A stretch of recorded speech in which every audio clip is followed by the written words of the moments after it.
The dust in the basement of the Cedar Creek Sheriff's Precinct was a particular kind of old. It didn't just coat the surfaces. It had settled into the very grain of the wood and the fibers of the cardboard boxes, becoming a part of the structure itself. Sheriff Dan Miller, a man more accustomed to the sun-scorched streets of his small town than these subterranean archives, felt the weight of that age press down on him as he descended the creaking wooden stairs.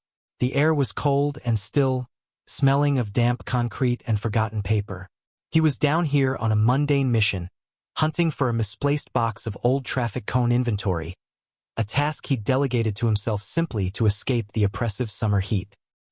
His flashlight beam cut a wavering path through the gloom, illuminating cobwebbed shelves and stacks of records dating back to a time when his own father was a boy.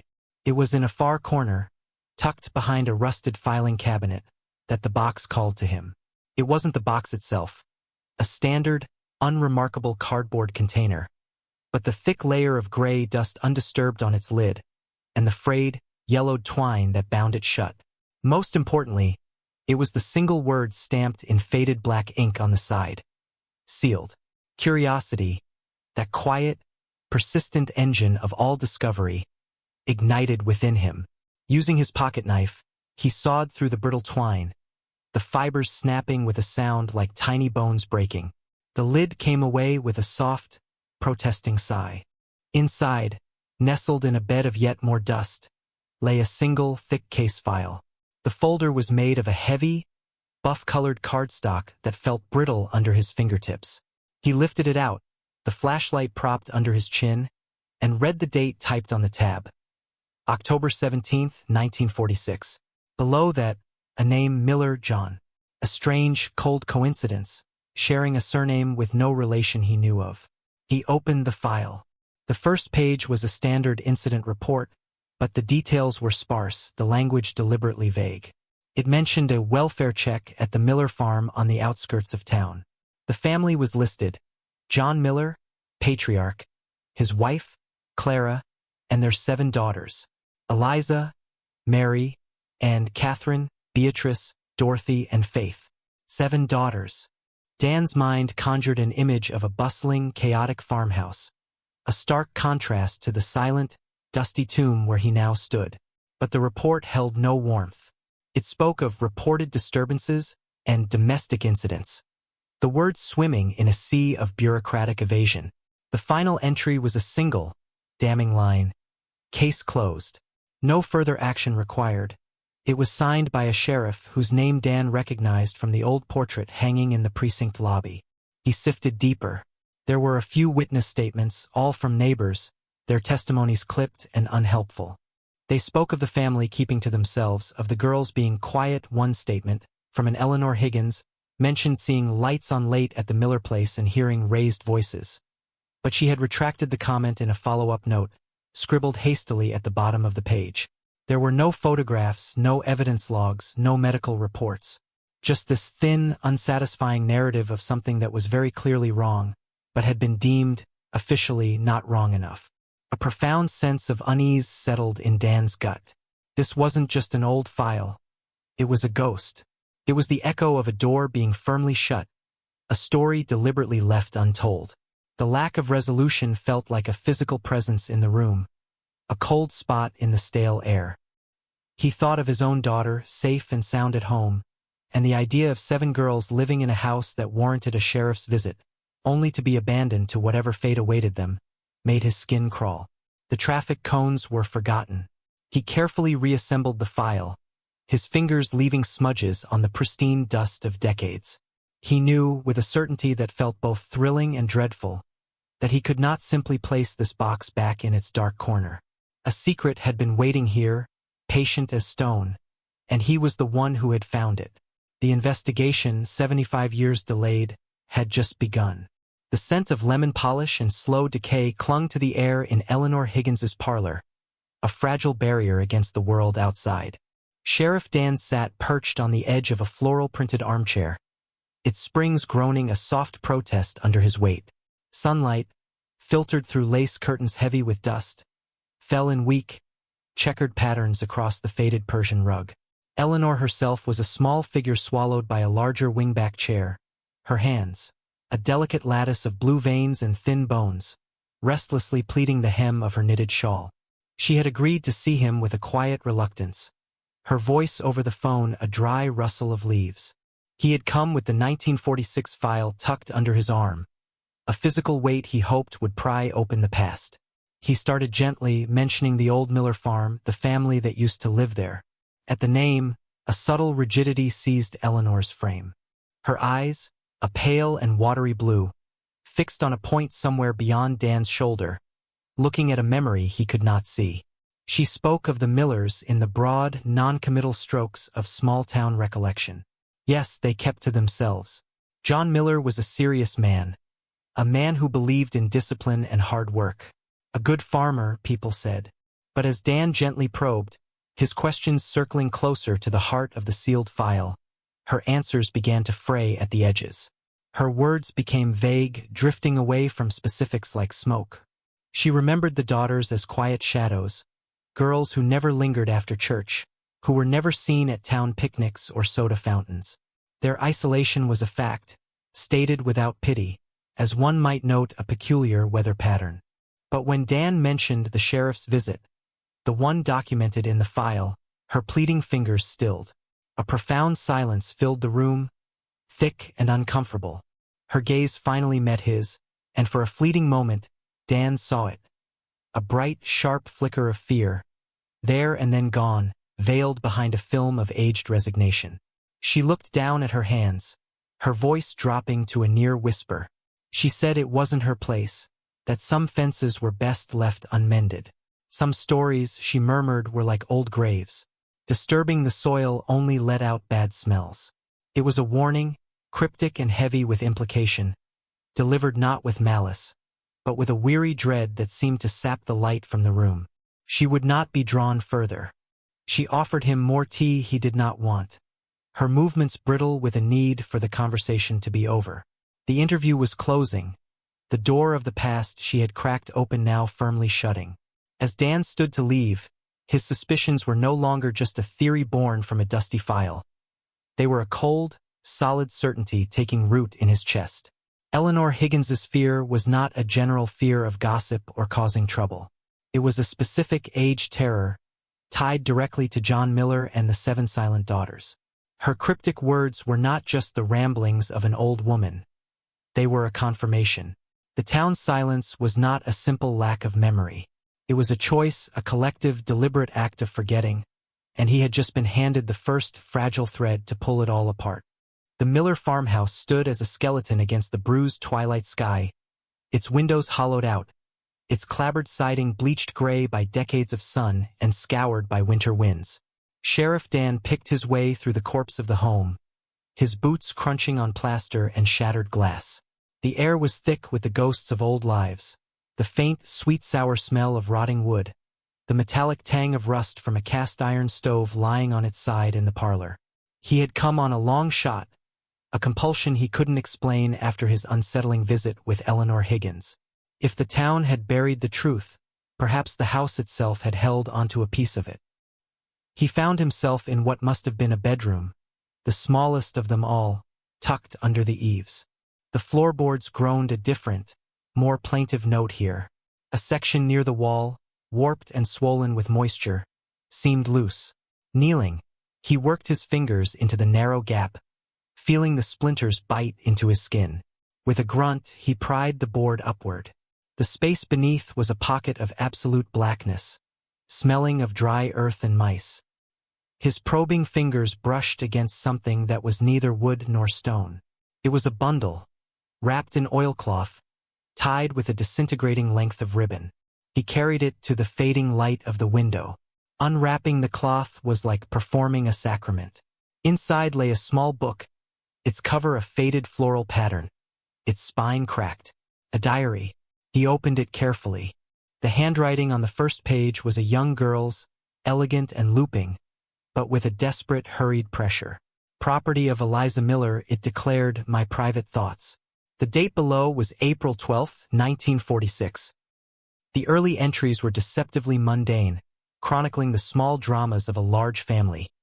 A quarrel over a hair ribbon, the thrill of a new book from the traveling library, the simple joy of a warm spring day. But a shadow began to creep in at the edges of the prose.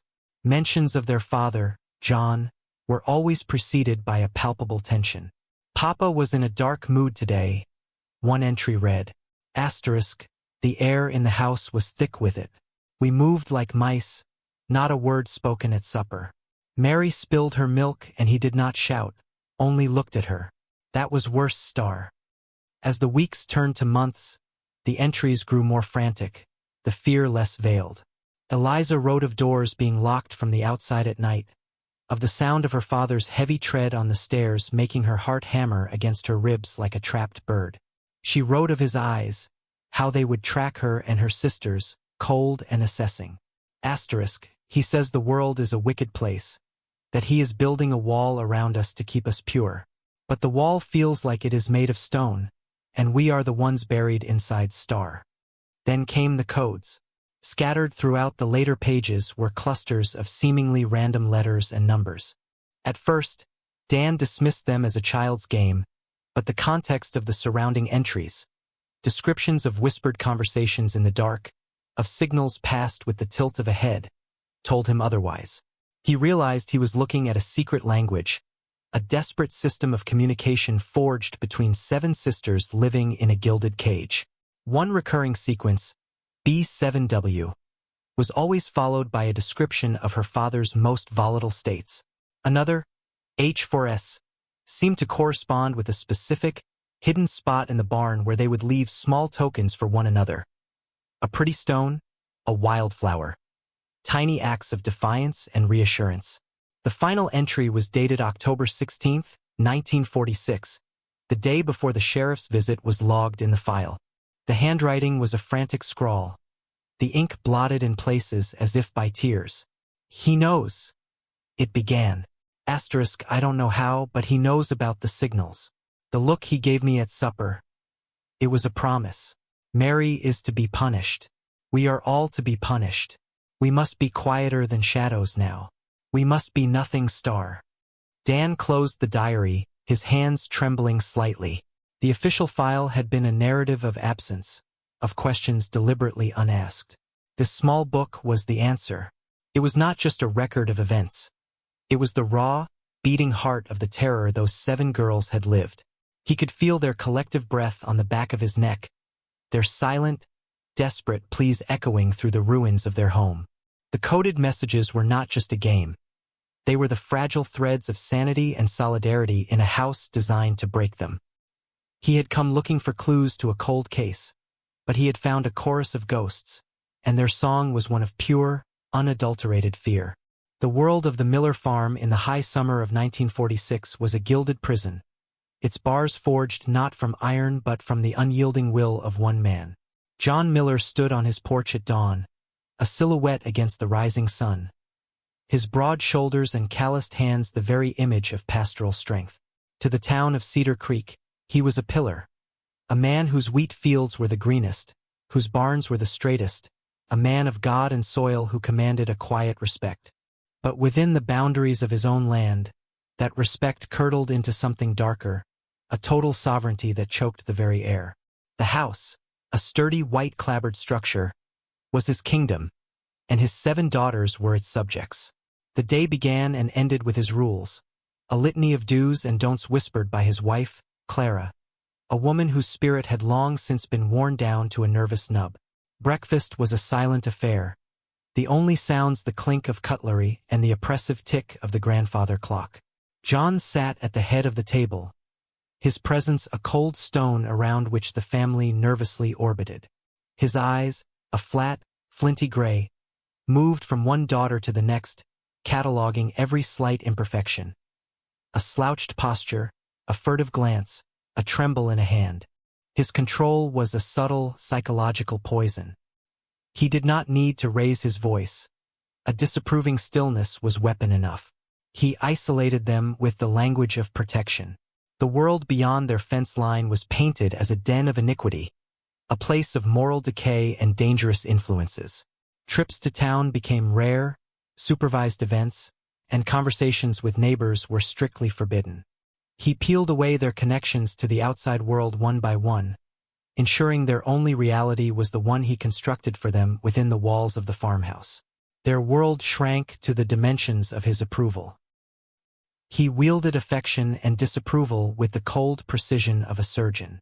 A daughter who had perfectly completed her chores might be rewarded with a rare, brittle smile that felt more like a threat than a blessing. Another, who had been caught humming a secular tune learned from a stray radio wave, would be subjected to days of silent treatment, a vacuum of attention that was more terrifying than any shout. He turned them against each other, fostering a climate of wary suspicion by praising one for her obedience while coldly enumerating the failings of another. The sisters learned to communicate in a language of glances and slight gestures. Their bond, both their greatest strength and a potential liability, he seemed determined to fracture. Eliza, the eldest, bore the brunt of his scrutiny. He watched her the closest, as if she were the key to the defiance he seemed to sense simmering just beneath the surface of their compliance. He would question her about her thoughts, her prayers, her dreams, his tone deceptively gentle, a spider drawing threads from a fly. Any answer she gave was wrong, twisted and reflected back at her as evidence of a rebellious spirit or an impure mind. Her diary became her only confidant, the pages filling with the quiet terror of a bird feeling the cage walls slowly closing in. By nightfall, the house was a tomb. John would make his rounds, checking the locks on the doors and windows not once, but twice, the heavy thud of the bolts a final, definitive period to the day. The daughters would lie in their beds, listening to the sound of his footsteps on the stairs, a rhythm that dictated the frantic beat of their own hearts. In the dark, the respectable farmer shed his public skin, and the true architect of their fear stood revealed. The terror was not in a raised fist, but in the anticipation of it. Not in a shouted word, but in the silence that promised one was coming. The prison was complete, its walls built from his manipulation, and the 7 girls trapped inside were learning, day by silent day, the precise dimensions of their despair.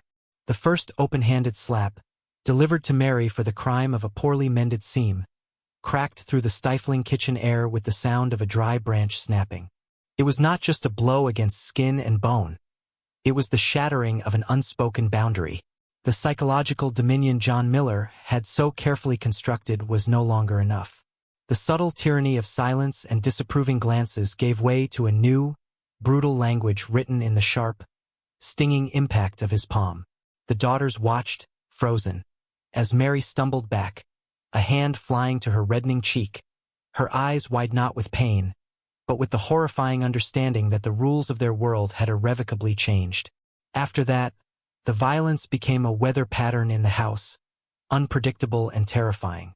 A misplaced glance could earn a sharp jerk of the arm, a murmured question a shove against a wall that left a girl breathless and seeing stars. John's tools of discipline were no longer just cold silences and twisted scripture. They were his belt, a switch cut fresh from the willow tree, his own heavy, work-hardened hands. The marks they left were not always visible. He was careful, a craftsman of cruelty, focusing his wrath on areas easily concealed by high-neck dresses and long sleeves. The tender skin of the upper arms, the backs of the legs, the ribs. The girls became experts in the art of concealment, their movements growing stiff and measured to hide the blossoming bruises that mapped their father's escalating rage. Their pleas for help were silent, desperate semaphores sent out into a world that had chosen blindness. On the rare, chaperoned trips to town, Eliza would try to catch the eye of the grocer's wife, her own gaze a frantic, wordless scream. Mary, tasked with fetching the mail, would linger for a moment too long at the end of the lane, hoping a passing motorist might see the haunted look she could no longer keep from her face. But the town of Cedar Creek had built its own walls. They saw the girls' pallor, their downcast eyes, the way they flinched at sudden noises, and they called it shyness. They heard the rumors of John's strictness and called it old-fashioned discipline. A good farmer, a man of God. To look closer was to acknowledge a darkness that would soil their own clean, sunlit lives. The community's complicity was a tapestry woven from threads of fear, indifference, and a perverse respect for a man's dominion over his own household. The pastor, visiting once on a charitable errand, saw the tension thrumming in the air like a plucked wire, but chose to speak only of forgiveness and honoring one's father. A neighboring farmer, hearing a sharp cry carry on the wind from the Miller property, simply shook his head and went back to his own work, muttering about not sticking his nose in another man's business. The inaction was a collective sin of omission, a silent agreement that whatever happened behind the Millers' white picket fence was a private matter. Their silence was not mere quiet.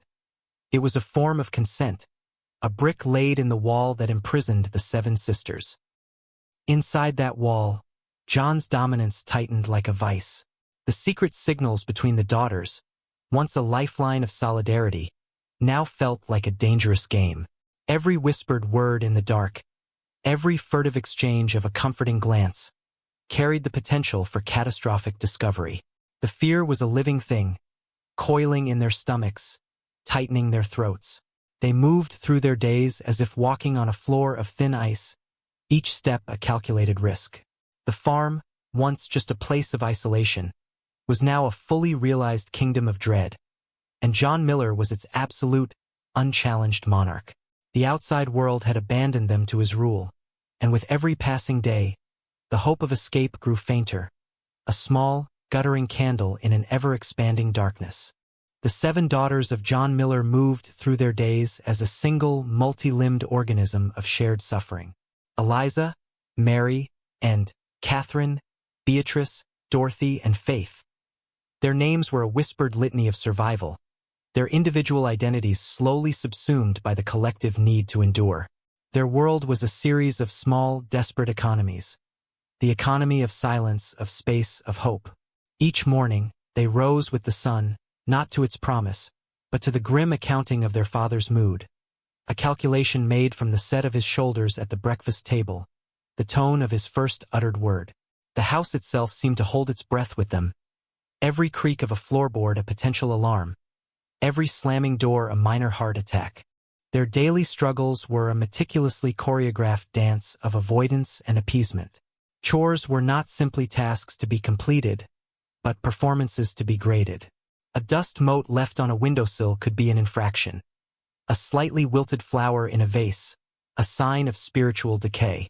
They learned to move with a ghost's quiet efficiency, their footsteps soundless on the worn floorboards, their hands always busy, their eyes perpetually downcast. They became experts in reading the minute shifts in the atmospheric pressure of their home, the subtle darkening that presaged a storm. A particular way their father would set down his coffee cup could send a silent, electric warning through all 7 of them, a current of dread that had them mentally fortifying their inner walls. In this environment, their bond was not merely affection. It was a vital organ, the one thing their father could not completely control or sever. Their secret communication methods were their circulatory system, the only thing keeping the lifeblood of their spirits flowing. The coded language Eliza documented in her diary was just the beginning. They developed a complex system of nonverbal signals.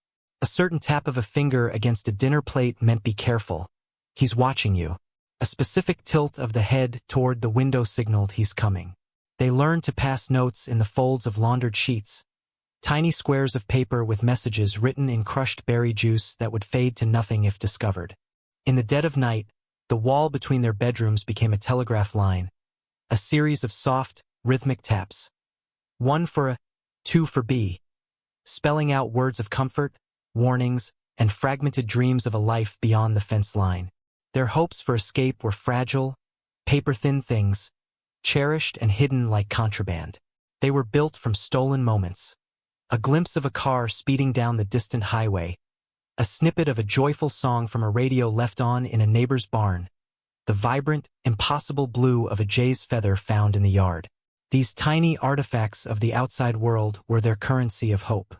They would whisper of running away together, of finding a city where they could be lost in a crowd, their fantasies growing more elaborate and desperate with each passing month. Mary, the most daring, spoke of stowing away on a train, and the most practical of finding work as seamstresses. But these plans were always whispered, always contingent, always shattered by the cold reality of their father's omnipresence and the sheer, daunting logistics of 7 girls vanishing into thin air. Their resilience was a quiet, stubborn flame that refused to be extinguished. It was in the way Eliza's hand would briefly squeeze Catherine's under the table during a tense meal. It was in the way Beatrice would hum a nearly silent, comforting tune while brushing Dorothy's hair. It was in the way they took turns shielding the youngest, Faith, absorbing the brunt of their father's attention to spare her the worst of it. They were a fortress for one another, each sister a buttress for the next. In the deepest dark, when the weight of their entrapment felt like a physical stone on their chests, they would remember they were 7, not 1. Their shared plight was their prison, but their unbreakable bond was the key they clutched in their collective, trembling hand, waiting for a lock they could not yet see. The plan was a fragile, desperate thing, born of whispered conversations in the hayloft and frantic signals passed over the washing line. Mary, her spirit not yet wholly broken, had been its architect. A canvas bag, containing a change of clothes and a single treasured photograph of her sisters, was hidden beneath a loose floorboard in the barn. The cover of a moonless night was to be her ally, the distant whistle of the 10:15 freight train her siren song. She would follow the creek bed west for 2 miles, cut across Old Man Peterson's field, and meet the slowing train at the trestle bridge. It was a plan stitched together from hope and terror, a final, gasping lunge for freedom. The house was a tomb of held breath that night. The other 6 sisters lay rigid in their beds, each listening to the heavy, rhythmic sound of their father's snoring from the master bedroom. It was the signal. Mary, moving with the silent grace of a shadow, slipped from her bed and down the stairs, avoiding the 3rd step that groaned like a dying man. The cool night air that greeted her on the porch was the sweetest thing she had ever tasted, a promise of a world beyond the suffocating confines of the farm. For a few glorious moments, she was free, her feet flying over the damp grass, the bag a comforting weight against her hip. But John Miller did not sleep the deep sleep of the righteous. He slept with one ear open, tuned to the frequency of disobedience. The soft click of the back door latch was a gunshot in the silence of his mind. He was out of his bed and down the stairs before Mary had even reached the edge of the property, a hulking silhouette against the dim starlight. He caught her just past the old oak tree, his hand closing around her arm with the force of a bear trap. The bag was torn from her grasp, its contents spilling onto the dewy grass. There were no words. His rage was a physical force, a storm contained in the single, brutal backhand that sent her sprawling into the dirt, the coppery taste of blood flooding her mouth. From the darkened window of his own farmhouse a 1/4 mile away, Elias Pettigrew saw it all. He had been woken by his dog's low growl and had gone to the window, expecting to see a raccoon in the chicken coop. Instead, he saw the Miller girl fall, saw the large, unmistakable shape of John Miller standing over her. For a long, heart-stopping moment, Elias stood frozen, his hand on the cold window pane. He saw John drag Mary to her feet by her hair, saw her small form go limp with a terror so profound it was visible even from that distance. He should have grabbed his rifle. He should have shouted. He should have done something. But the image of John Miller, a man whose temper was the stuff of local legend, rooted him to the spot. Fear, cold and pragmatic, sealed his lips. He told himself it was a family matter. He told himself it wasn't his business. He stepped back from the window, pulled the curtain shut, and went back to bed. The image of the girl's silent struggle burned onto the back of his eyelids. By morning, a different story was being woven, a tapestry of lies to cover the ugly truth. John, ever the respected pillar, paid a visit to Mayor Evans and Pastor Lewis. He spoke of Mary's rebellious spirit, of her attempt to run off with a traveling salesman, a story he had concocted and forced her to repeat through bruised and trembling lips. He spoke of the shame she had brought upon the family, and of his duty to correct her. The mayor, a man who prized the town's placid reputation above all else, nodded in grim understanding. The pastor spoke of forgiveness and the sanctity of the family unit. Together they agreed. A scandal would help no one. The matter was to be buried, a silent stone laid over the incident. Witnesses, like Elias, were quietly reminded of the value of community harmony. For the 7 daughters, the failed escape was not just a setback. It was an annihilation of hope. The light that had flickered in Mary's eyes was extinguished, replaced by a dull, hollow obedience that was more terrifying than any outburst of tears. The secret signals between the sisters fell into disuse, their whispered plans now tasting of ash and betrayal. The farmhouse, which had once been a prison they dreamed of escaping, now became their sealed tomb. Their father's dominance was no longer just a fact of life. It was the unchangeable law of their universe. The breaking point had not been Mary's flight, but the moment the world watched her be caught and then deliberately, collectively, looked away. Their entrapment was now absolute. A cage whose lock had been turned and the key thrown into a deep, dark well of communal silence. The silence that fell over Cedar Creek in the days following Mary Miller's failed escape was not the quiet of peace, but the heavy, deliberate hush of a secret being buried alive. The town's power structure, a small, interwoven cabal of men who prized order above all else, mobilized not to seek justice, but to smother it. In the wood-paneled back room of the town hall, under the stern gaze of a portrait of Cedar Creek's founding father, Mayor Evans, Pastor Lewis, and a handful of other elders gathered. The air was thick with cigar smoke and unspoken fear. John Miller's version of events, the rebellious daughter, the traveling salesman, the necessary paternal discipline, was accepted not because it was believed, but because it was convenient. It was a story that allowed the town to preserve its pristine self-image, a narrative that painted over the ugly cracks of reality with the bland color of domestic strife. The conspiracy was swift and efficient, a study in the mechanics of collective denial.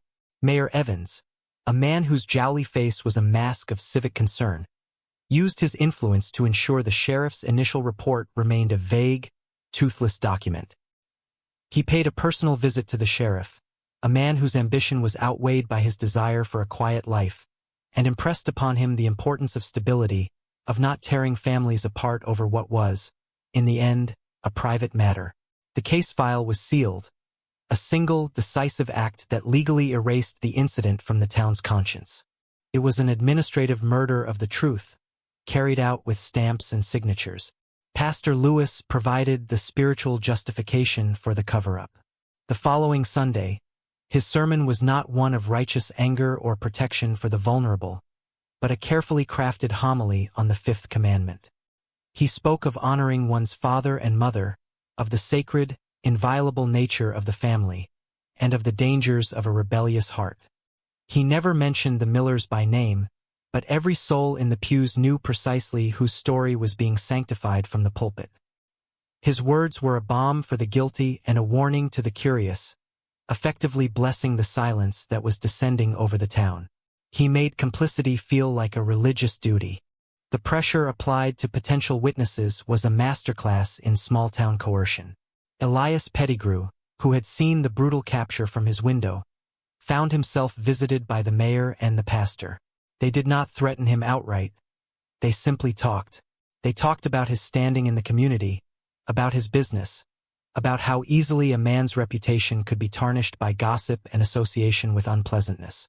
They appealed to his sense of community, his duty to Cedar Creek. By the time they left, Elias felt his inaction had not been cowardice, but a form of civic responsibility. He convinced himself he had seen less than he had, that the shadows had played tricks on his eyes. Other neighbors who had heard cries or seen bruises on the girls were similarly counseled. Their concerns reframed as misunderstandings, their memories gently but firmly reshaped to fit the official, sanitized narrative. The final, chilling step was the destruction of evidence. Any tangible proof of the Millers' suffering was systematically eliminated. The canvas bag Mary had dropped, the photograph of her sisters, the very clothes she had been wearing. All of it was burned in the farm's incinerator, the smoke carrying the last physical traces of her defiance into the indifferent sky. The vague, worried letters a schoolteacher had once written to a county social worker were discreetly retrieved from the files and shredded. The collective guilt of the elders was not a burden they bore with shame, but a project they managed with grim efficiency. They were not protecting a man. They were protecting an idea, the idea of Cedar Creek as a good, God-fearing place, untroubled by the monstrous realities that festered in its heart. Their secrecy was a fortress they built around a lie, and in doing so, they became as complicit in the daughter's imprisonment as the man who held the key. The truth was not just hidden. It was annihilated, and the 7 sisters were left alone in the dark, their prison walls now reinforced by the entire town. The photographs were a gut punch, a silent, grayscale scream from the past. Sheriff Dan sat at his desk, the dusty case file spread before him like a patient etherized upon a table. But it was these new discoveries that made the air in his office feel thin and cold. He had returned to the precinct basement, driven by a gnawing conviction that the sealed box from 1946 could not be the whole story. In a forgotten cabinet, behind a stack of outdated property tax records, he had found a second, smaller box, unmarked and seemingly overlooked by the tidy conspiracy of decades past. Inside, nestled in a nest of yellowed newspaper, was a slim bundle of photographs and a small sheaf of letters, their edges brittle as autumn leaves. The photographs were not official evidence. They had no tags, no chain of custody logs. They were snapshots, likely taken with a simple box camera, their subjects caught in moments of unguarded agony. One showed Mary Miller, her face turned slightly away, but the dark, unmistakable shadow of a bruise blooming across her cheekbone was clear even in the poor light. Another captured Anne and Catherine standing by the well, their shoulders hunched, their arms wrapped around themselves in a posture of pure defense, the long sleeves of their dresses failing to completely hide the mottled discoloration on their wrists. The most haunting was a picture of the youngest, Faith, her eyes wide and hollow, staring directly into the lens with an expression of such profound hopelessness that Dan had to look away. These were not the quiet, shy girls of the town's collective memory. These were documented victims, their suffering frozen in silver nitrate and time. The letters were anonymous, typed on a machine with a faded ribbon, the letters uneven and skipping. They were addressed to the former sheriff, and their tone progressed from concerned to desperate. The first, dated August 1946, spoke of disturbing sounds from the Miller property and the girl's frightened demeanor. The second, from September, was more direct. John Miller is a brute. His daughters are being mistreated. For the love of God, do something. The final letter, postmarked just days before the official welfare check, was a single, stark sentence. If you do not intervene, you will have their blood on your hands. There were no official notes attached to these letters. No follow-up reports. No indication they had ever been acted upon. They had been received, read, and deliberately filed away in this dark corner. A testament to a choice made to ignore a cry for help. Holding the photograph of Faith's desolate eyes in one hand and the final, prophetic letter in the other, Dan felt the full, crushing weight of the cover-up settle upon him. It was one thing to suspect a town's passive silence, another entirely to hold the proof of its active, deliberate deafness. The conspiracy was not just an agreement to forget. It was a conscious decision to bury the truth, to side with the powerful against the powerless, to preserve a hollow peace at the cost of 7 young lives. The ignored evidence was a stain on the town's history, and by extension on the badge he now wore. This was no longer just a historical curiosity, a puzzle to be solved. It was a moral debt 75 years overdue. A cold, clear sense of duty crystallized within him, sharper and more compelling than any professional obligation. He was not just a sheriff investigating an old case. He was the one who had stumbled upon the unmarked grave of the truth, and he could not, in good conscience, simply walk away and let the grass grow over it again. The faces in the photographs, the desperate words in the letters. They were a charge, a responsibility laid upon him across the decades. He had to expose it, not for closure, not for justice in any legal sense, but for the simple, profound act of acknowledgement. Someone had to speak the names of the Miller sisters and state, unequivocally, what had been done to them, and what had been done for their tormentor. The investigation had deepened from an inquiry into the past into a personal moral crusade to drag a long-buried sin, kicking and screaming, into the light. The scent of antiseptic and slow decay clung to the hallway of the Shady Acres care home, a place where time itself seemed to have grown tired. Sheriff Dan's footsteps were hushed by the worn linoleum, each one echoing the heavy thud of his own heartbeat. The manager had warned him, her voice a practiced blend of pity and caution. And Miller, née Miller, was one of their most fragile residents. Her memory was a patchwork quilt, she'd said, full of holes and oddly stitched together pieces. Some days she was lucid, others she was lost in a fog of years and fear.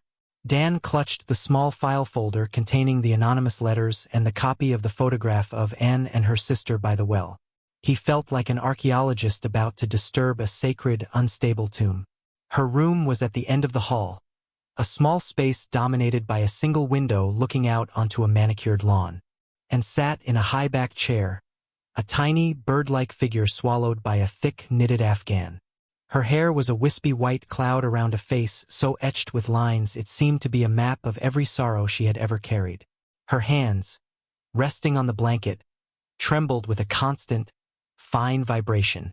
She looked up as he entered, and her eyes, a faded version of the blue in the photograph, held a wariness so deep it was instinctual.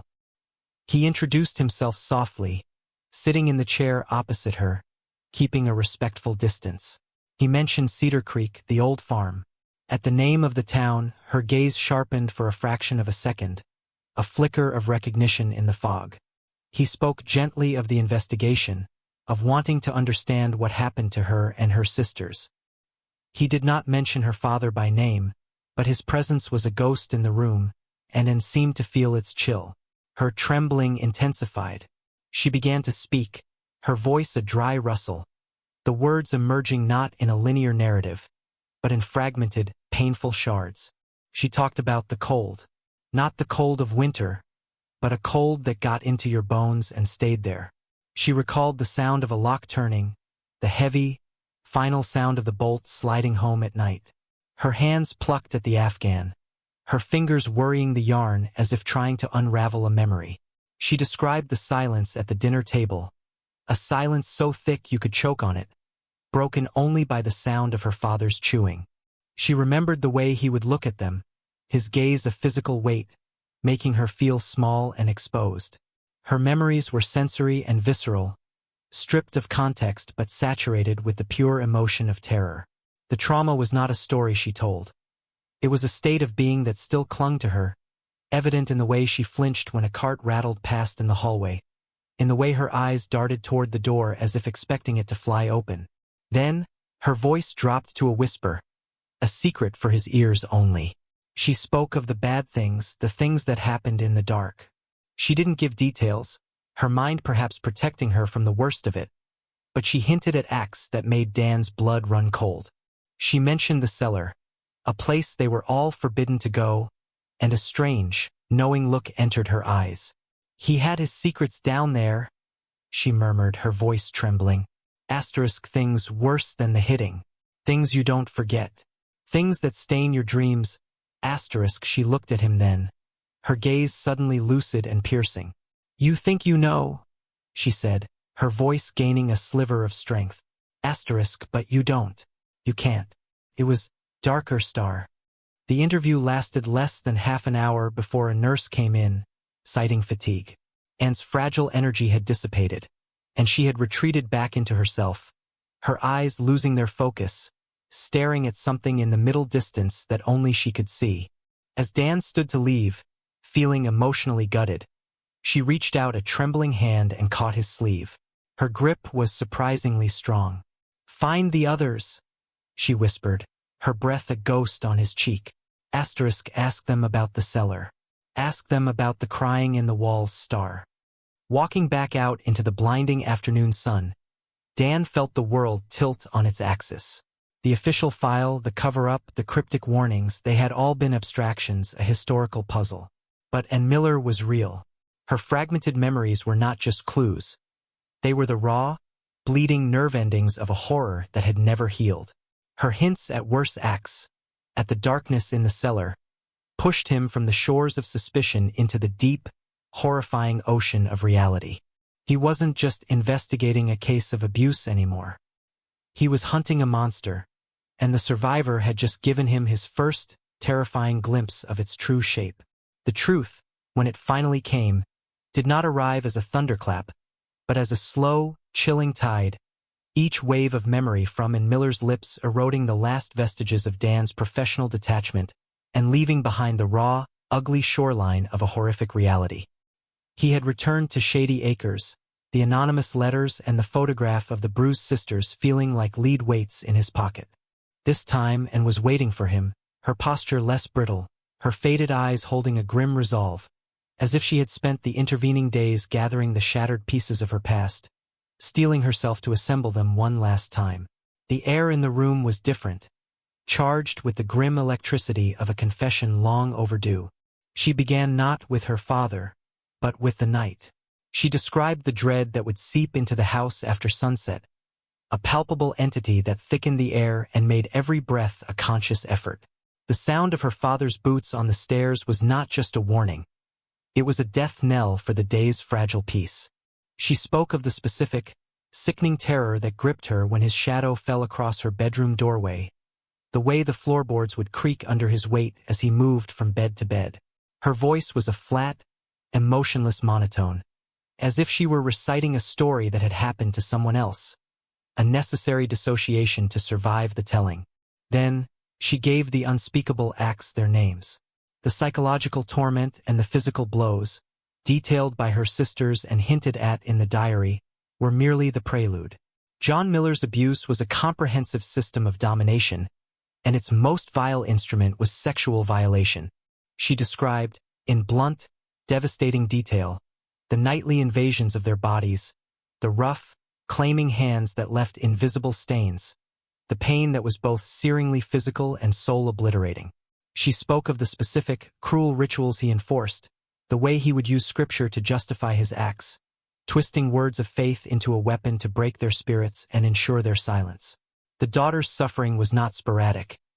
It was a scheduled, relentless assault on their very beings, a systematic dismantling of their autonomy, their innocence, and their sense of self. Dan listened, his pen still, his notepad forgotten. The clinical terms he knew, incest, molestation, rape, felt grotesquely inadequate to contain the brutality she was describing. This was not just abuse. It was a form of psychological and physical torture enacted upon children by the man who was supposed to be their protector. He felt a cold sweat break out on the back of his neck, his stomach clenching into a hard, sick knot. The thematic weight of these unspeakable acts settled over him, a crushing understanding of the profound evil that had festered within the white-clapboard farmhouse, an evil the entire town had conspired to wallpaper over with silence. Anne's testimony laid bare the full scope of their father's monstrousness. She revealed how he would punish them for any sign of solidarity, how he forced them to witness each other's humiliation to shatter their bond, a tactic that, in its ultimate failure, only highlighted the miraculous strength of their sisterhood. She spoke of the pregnancies, the miscarriages induced by stress and violence, the stillborn babies whose secret graves Eliza had found in the woods. The small, unmarked plots were not just evidence of hidden births. They were the tombstones for the last shreds of their stolen childhoods, the final, brutal proof of a legacy of unspeakable acts. As her flat, relentless voice finally fell silent, the room seemed to hold its breath. Dan was left not just overwhelmed, but fundamentally altered, the sanitized history of Cedar Creek now forever replaced by the vivid, horrifying truth of the Miller daughters' suffering. The truth, once a specter haunting the edges of Cedar Creek, now had a name, a shape, and a smell, the scent of old shame and fresh-turned earth. Sheriff Dan moved through the town not as its keeper of peace, but as a gravedigger in reverse, exhuming the secrets that had been buried under generations of respectable silence. And Miller's harrowing testimony had given him a map of the darkness, but it was the descendants of the complicit he needed to understand the architecture of the cover-up. He started with the families of the men whose names were whispered in the old file, the mayor, the pastor, the neighboring farmer who had looked away. His first visit was to Sarah Evans, the granddaughter of the former mayor. She received him in a sunlit living room filled with antique furniture and the faint, cloying scent of potpourri. She was a woman in her 60s, her posture perfect, her smile a practiced, brittle thing. When Dan broached the subject of the Miller family, her composure did not crack, but it tightened, like skin over an old wound. She spoke of her grandfather as a man who loved his town, a man forced to make difficult choices for the greater good. She used phrases like community stability and preserving our way of life, her language a polished shield against the ugliness of the truth. She admitted with a delicate frown that there might have been unfortunate rumors, but she insisted any action taken was to prevent a scandal that would have torn Cedar Creek apart. Her denial was not a refusal to see, but a conscious, curated preservation of a legacy. The guilt was there, but it was buried under layers of justifications so old they had petrified. Next was Benjamin Lewis, the great-nephew of the pastor. He was a thinner, more nervous man, a history teacher who seemed to carry the weight of the past in the stoop of his shoulders. He met Dan at the town's small library, among the dusty stacks of local history. He was more forthcoming, his words laced with a quiet, academic anguish. He spoke of his great-uncle's sermons, not with pride, but with a historian's pity. He explained how the man had used his faith as a tool for control, twisting theology into a cage for the truth. Benjamin's guilt was different from Sarah's. It was an inherited shame, a stain on the family name he felt compelled to acknowledge. He showed Dan old family letters where his great-uncle expressed private doubts about John Miller, doubts he had publicly smothered from the pulpit. The preservation of the church's reputation, and by extension his own, had been the paramount concern. The fear had not been of John Miller himself, but of the catastrophic collapse of the town's moral authority should the full truth emerge. The most revealing interview was with an elderly woman named Agnes, the daughter of Elias Pettigrew, the farmer who had witnessed Mary's capture. She lived in a small, cluttered cottage on the edge of town, surrounded by the ghosts of her father's inaction. Her memories were not of official statements or civic duty, but of the haunted man her father had become. She described how he would wake in the night, sweating and trembling, calling out a name she never knew. He drank, she said, not for pleasure, but to drown the image of the girl in the moonlight. He never spoke of what he saw, but his silence was a screaming confession that filled their house. Agnes's account revealed the human cost of the complicity, the fear that didn't just enable silence, but actively tortured those who held it. Her father had preserved his reputation in the community, but he had sacrificed his own peace to do so. The town's secret had been a cancer in his soul. As Dan pieced together these conversations, a pattern emerged, a blueprint of a community's moral failure. The silence had not been a passive state. It was an active, multi-generational project. Fear was the engine, fear of John Miller's violence, fear of social ostracization, fear of the economic repercussions of a scandal. But it was the preservation of reputation that had been the glue. For the mayor's family, it was the town's reputation. For the pastors, it was the church's. For the neighbors, it was their own standing. They had all chosen the clean, whitewashed lie over the messy, bloody truth. They had collectively decided that the suffering of 7 girls was an acceptable price to pay for the illusion of a peaceful, God-fearing community. Leaving Agnes's cottage, Dan looked out over the quiet streets of Cedar Creek. The manicured lawns and freshly painted fences now seemed like a fragile veneer. He understood now that the town's secret was not a single event that had been hidden. It was a sickness in the soil, a rot that had been watered by fear and fertilized by the desperate need to appear virtuous. The decades of silence were not an empty space. They were a crowded room, filled with the ghosts of choices made and the echoing whispers of the 7 sisters who had paid the price for every one of them. The ripples of John Miller's brutality did not end at the farmhouse fence line or even with the broken lives of his 7 daughters. The trauma was a venomous seed, sown deep in the soil of their souls, and it had borne a bitter, twisted harvest in the generations that followed. Sheriff Dan's investigation led him from the quiet, curated shame of the town's elders to the raw, unvarnished wreckage of the daughters' own families. He found not closure in their stories, but a sprawling map of inherited pain, a testament to the enduring corrosive power of a legacy built on fear and violation. He met David, Eleanor's son, in the cramped back office of an auto body shop, the air thick with the smell of grease and stale coffee. David was a man in his 50s, his hands scarred and perpetually stained with oil, his eyes holding a deep, restless anxiety. He spoke of his mother in fragments, his voice laced with a sorrow that felt like a physical weight. Eleanor had never been able to hold a job for long, her nerves too frayed, her trust in people too shattered. She had self-medicated with whatever she could find. First alcohol, then the little yellow pills a doctor had prescribed for her nerves, a prescription that had spiraled into a decades-long addiction. David's childhood was a memory of empty bottles hidden in laundry baskets, of his mother's trembling hands and sudden, inexplicable rages, of the constant, unspoken fear that hung over their home like a shroud. The mental illness that had gripped her was not a clinical diagnosis to him. It was the weather of his youth, a storm he had learned to navigate by keeping his head down and his heart guarded. Then there was Sarah, Mary's daughter, who Dan visited in a sunroom that felt too bright for the darkness of her story. She was a schoolteacher, a woman who had devoted her life to protecting children, a conscious rebellion against the predation of her grandfather. Yet, she confessed with a quiet, shattering honesty, she had nearly repeated the cycle.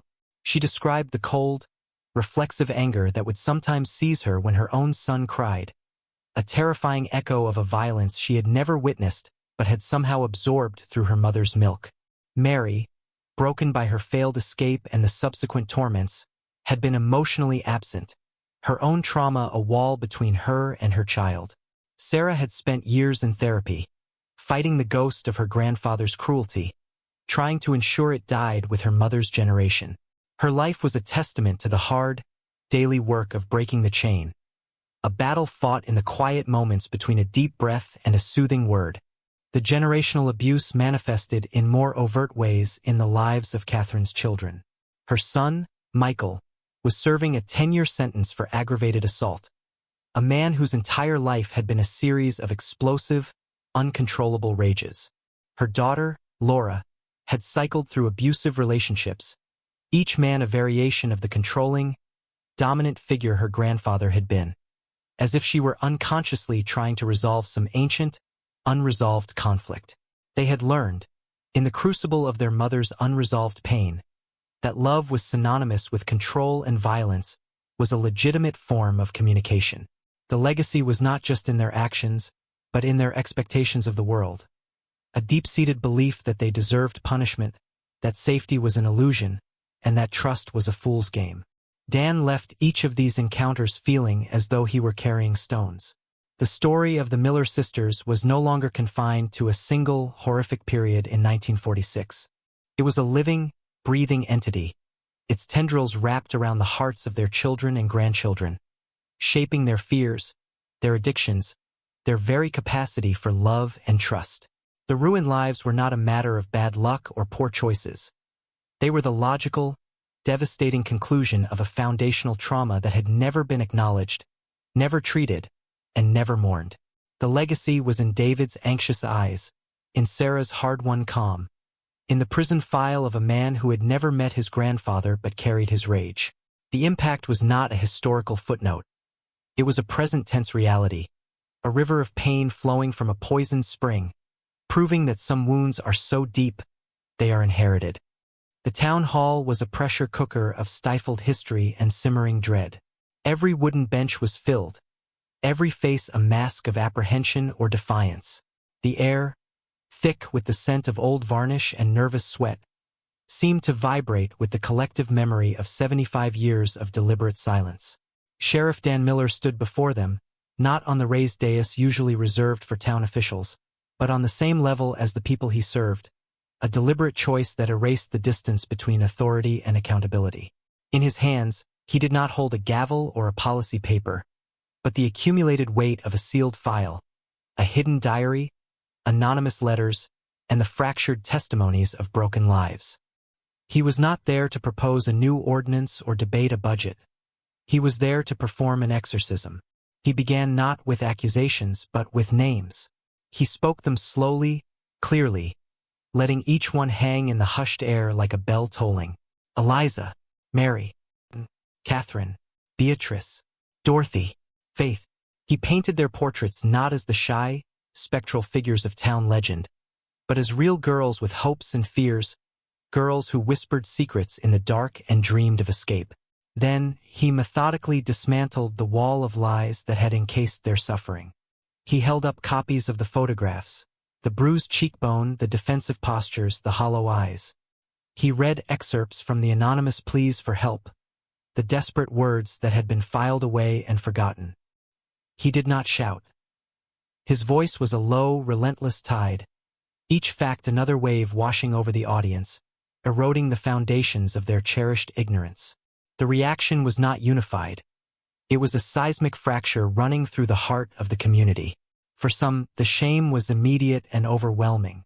Mrs. Green, the retired schoolteacher, began to weep openly, her frail shoulders shaking as she murmured apologies into her handkerchief, her lifetime of quiet complicity now a crushing weight. A farmer named Joe, whose own father had been one of the elders, stood on trembling legs and confessed to finding one of the daughters, Catherine, hiding in his barn one afternoon, her dress torn and her eyes wild with terror. He had given her a glass of water and sent her home, too afraid of John Miller to do more. His voice broke as he asked forgiveness from the empty air, his apology a raw, guttural thing that seemed to suck the oxygen from the room. But for others, the instinct was not shame, but a furious, defensive denial. Old man Hemlock, whose family had lived next to the Millers for generations, surged to his feet, his face a mottled purple.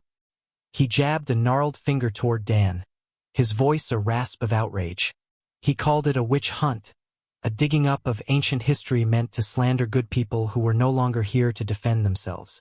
He spat that John Miller was a hard man, but a hard man for hard times, and that children needed discipline.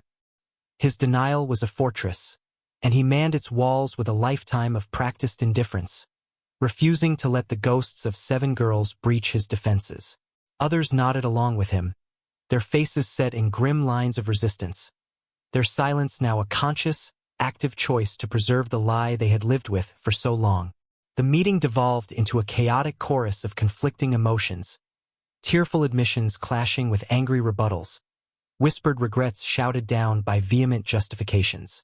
The community was being forced to stare into a mirror it had spent decades avoiding, and the reflection was ugly and fractured.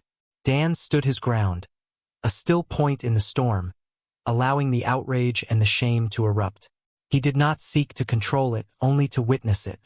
This was the necessary rupture, the painful lancing of a festering wound.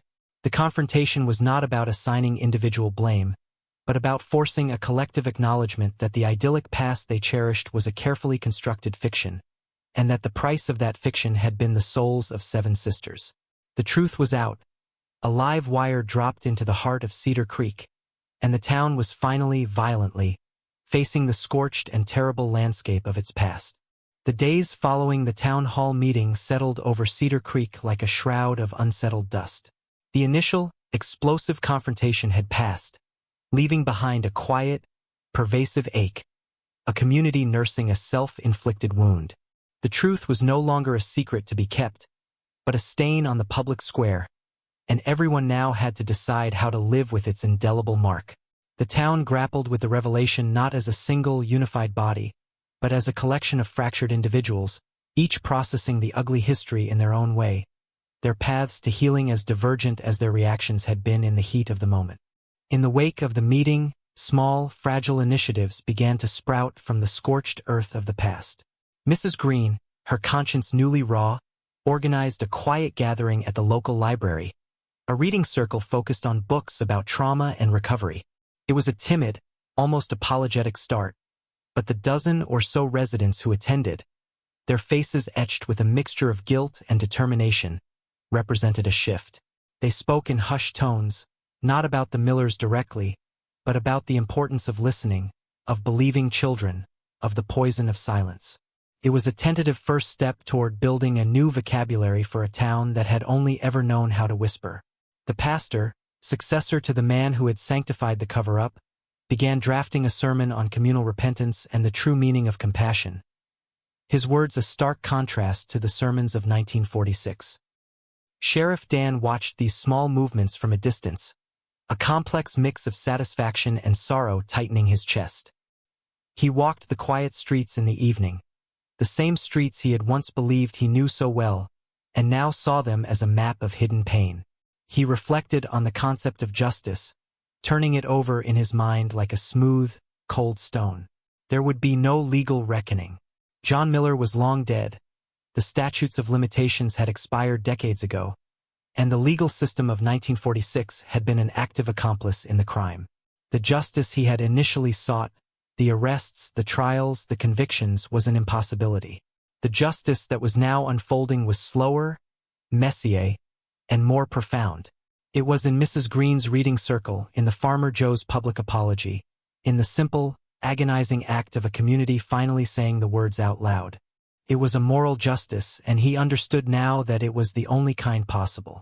Yet, for all the nascent efforts at healing, the divisions laid bare in the town hall remained, deep and stubborn. Driving past the hardware store, Dan saw Old Man Hemlock holding court on a bench out front, his voice carrying across the street as he grumbled to a small group of listeners about stirring up trouble and not being able to change the past. Their nods were grim, their solidarity a bulwark against the tide of shame. They represented a part of Cedar Creek that would never accept the truth, a faction that would rather live with the comfortable lie than face the uncomfortable reality. This enduring schism highlighted the slow, imperfect path to redemption.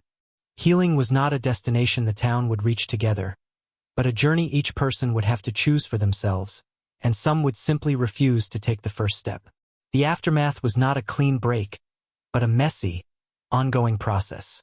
The truth had been a bomb, and the town was now sifting through the rubble, some looking for pieces to rebuild with, others simply mourning the destruction of the familiar landscape. Dan knew his role was changing. He had been the excavator, the one who forced the truth into the light. Now, he had to become a witness, to stand by as the town stumbled toward its own uncertain future. Justice, he realized, was not a verdict delivered and done. It was the long, slow work of living with the truth, and in a town like Cedar Creek, that work had only just begun. The path to redemption was not a straight line, but a winding, arduous road, and they were all finally on it. 5 years had passed since the bomb of truth had detonated in the heart of Cedar Creek, and the town had not so much healed as it had scarred over. The wound was no longer raw and weeping, but its presence was a permanent feature of the landscape, a ridge of tough tissue that everyone had learned to navigate around. On a crisp autumn morning, under a sky of impossible, cloudless blue, the town gathered one last time at the edge of the old Miller property. The decaying farmhouse was gone, demolished by a crew paid for by a collective fund, its poisonous memories carted away with the splintered wood and shattered glass. In its place stood a simple, elegant stone memorial, a single gray slab of polished granite, its surface etched with 7 names: Eliza, Mary, Catherine, Beatrice, Dorothy, Faith. Beneath the names were the words, *, remember their suffering, honor their resilience, never forget star. The air was filled not with the tense dread of the town hall confrontation, but with a quiet, solemn gravity. The reforms born from that painful revelation were now woven into the town's fabric. The school had implemented a mandatory curriculum on recognizing and reporting abuse. The sheriff's department had a new, strict protocol for domestic calls, and a community fund provided counseling for families. These were the tangible results of the reckoning, the town's attempt to forge a new legacy from the ashes of the old one. They were not acts of absolution, but of accountability, a conscious effort to ensure that the silence that had condemned 7 sisters would never again fall over Cedar Creek. Sheriff Dan Miller stood slightly apart from the crowd, his uniform crisp, his hat held respectfully in his hands. He watched as the few remaining descendants of the daughters, David, Sarah, a handful of others, placed bouquets of white lilies at the base of the stone. His gaze was not on them, but on the granite itself, on the names carved there for eternity. He felt the weight of the sealed box from the basement, the ghost of Eleanor Higgins's fear, the echo of Anne's shattered voice, the collective shame of a town's secret. It had been a long, arduous journey from that dusty discovery to this sunlit moment of peace. He had hunted monsters and found only ghosts, sought justice and found only the complicated, imperfect solace of truth. He thought of the scarred legacy of Cedar Creek, a mark that would never fully fade. The town would always carry the knowledge of what had happened within its borders, of the evil it had nurtured through its silence. But as he looked at the faces of the people gathered, some still marked by denial, but many more by a hard-won understanding, he saw that the scar was not just a brand of shame. It was also a reminder of the cost of complicity, of the fragility of innocence, and of the enduring, brutal power of a secret. The town's soul was forever altered, but in its broken places, something stronger had begun to grow, a collective vow of vigilance. With a slow, deliberate breath, Dan reached into the breast pocket of his uniform and withdrew a small, symbolic item, the old brittle case file from 1946. He hadn't brought the original, of course, but a photocopy, its pages yellowed and its words a testament to failure. He walked to a small, discreet iron brazier that had been placed near the memorial for this purpose. He didn't look at the crowd as he struck a match. The flame caught the edge of the paper, curling it black, consuming the vague, cowardly language of disturbances and no further action. He watched as the lies turned to ash, the official record of silence finally and publicly refuted by the stone testament beside it. It was not the closing of a case file. It was the closing of a wound. The truth was no longer buried in a basement or hidden in a diary. It was carved in stone, standing in the open air for all to see. Dan Miller turned away from the dying embers. The ghost of the Miller sisters finally, truly, laid to rest. He found his solace not in forgiveness, which was not his to give, but in the profound, unshakable power of accountability.